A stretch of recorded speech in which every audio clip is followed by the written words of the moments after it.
Leadership. We think we understand what makes a great leader, but what if the most powerful example comes from someone whom history tried to erase? At least that's what many people in India and around the world think so. The world knows Gandhi as the greatest freedom fighter of India who helped his country to achieve independence. But many evidences have now surfaced which debunks this theory. What if all we have been fed is a big lie? Why is it that more and more Indians are now being very vocal about this false image building of Gandhi? There is no doubt that Gandhi was a great leader, but was he the real hero of India's independence struggle? Hi, I am Jessica, and we have Bis with us today to tell us more about this story. Hi, Bis. Welcome once again to our Let Us podcast show. Thanks, Jessica. Well, it's really high time that not only in India, but throughout the world, this thing gets debated and discussed over and over again. This should be well understood that although Gandhi was a very influential and powerful leader, but he was not the major factor in driving British away from India. Oops. Sounds as if we are about to decode some conspiracy theories. I hope YouTube does not block this episode. So, who is this freedom fighter everyone has been talking about? Who won India its independence? Well, I personally think it's a big injustice to name only one freedom fighter here when there are hundreds and thousands or even more who fought British in their own way. But if you have to pick one, then I will pick Netaji Subhas Chandra Bose as the most prominent leader. This entire controversy started when the former British Prime Minister Clement Attlee, who signed the Indian Independence Act, when he visited India in 1956, he clearly stated, and on record, that it was primarily Bose and Indian National Army, popularly called the INA, it was their rebellion that forced British to leave India, and that Gandhi's role was less significant. As if this was not a big enough atom bomb to drop, this was also the statement of Dr. B.R. Ambedkar, the man who gave us our Constitution, in his 1955 BBC interview. It's all on record and in public. Anyone can check them out. That's fascinating. Wow. So all along, the world was told about how nonviolent movement of Gandhi forced British to leave and grant independence to India. So all these were a lie? But why?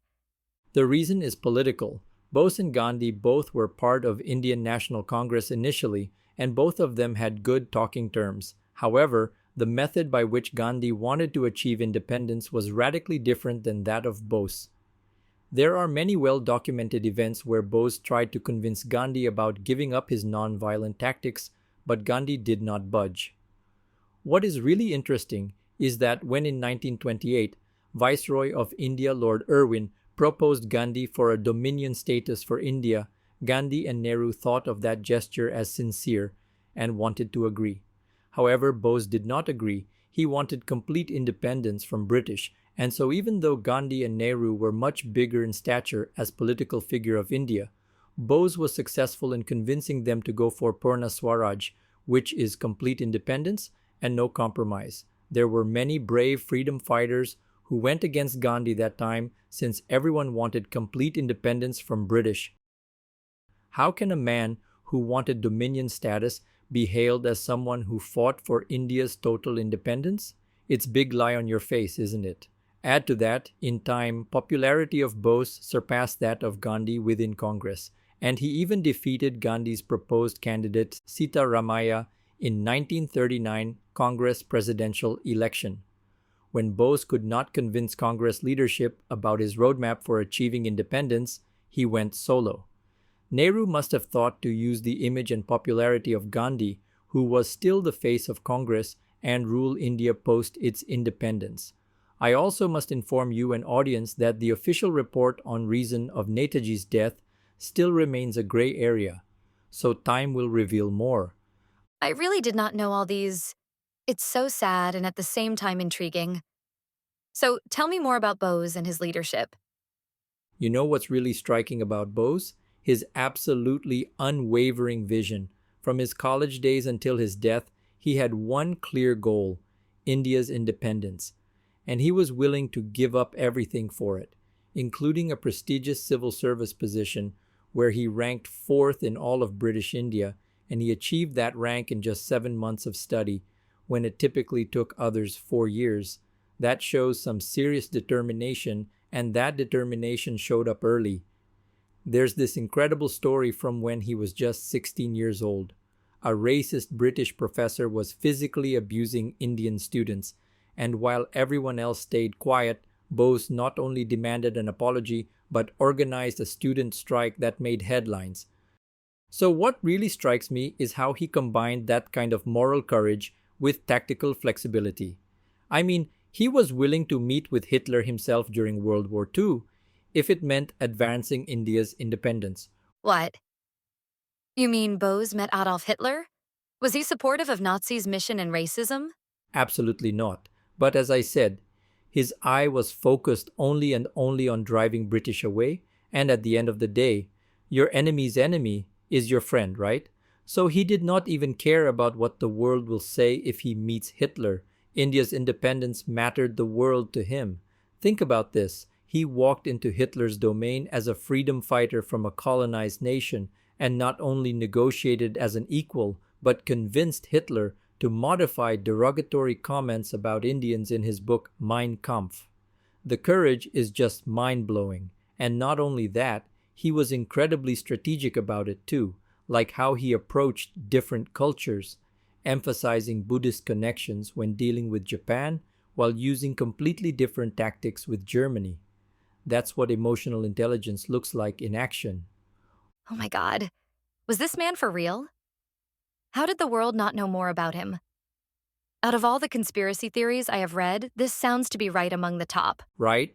And his most brilliant move might have been how he transformed the Indian National Army. He realized that 90% of the British Army in India was actually made up of Indians. An approximate size of 2.5 million Indian men fought for British, and more than 80,000 lost their lives.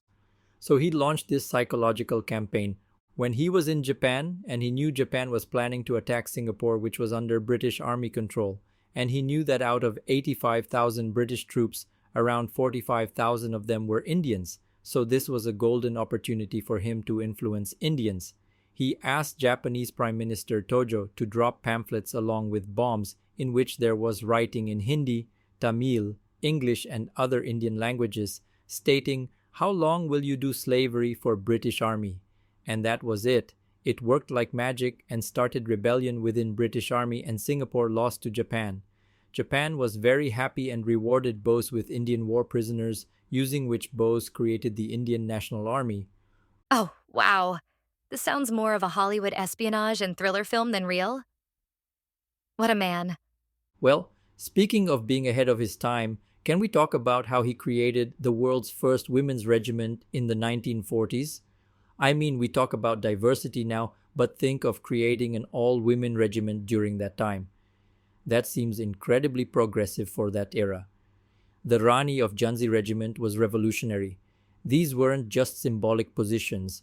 These women were trained as legitimate soldiers under Captain Lakshmi Sahgal's command.